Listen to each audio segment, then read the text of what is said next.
How to look at calculator history on iPhone or iPad. Hello guys, this is Atticus and welcome back to App Hacks. In today's video, I'll teach you guys how you can look into your calculator history on your iPhone or iPad. So let us begin. So previously, calculator did not have an option to view history on your iPhone or iPad. All you could do was long press on your calculator and copy your last result. So that was the previous case, but with a lot of updates, now you can view your calculator history. So let's say that you do some calculations and you remove it. Now on the top left, you will see 3 lines icon. If you tap on it, you will see all of your history right here.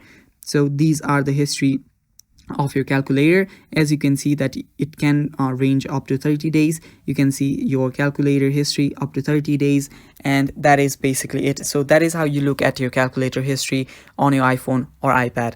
Thanks for watching guys. I hope you guys found this video helpful. If you did, leave a like down below and stay tuned for more.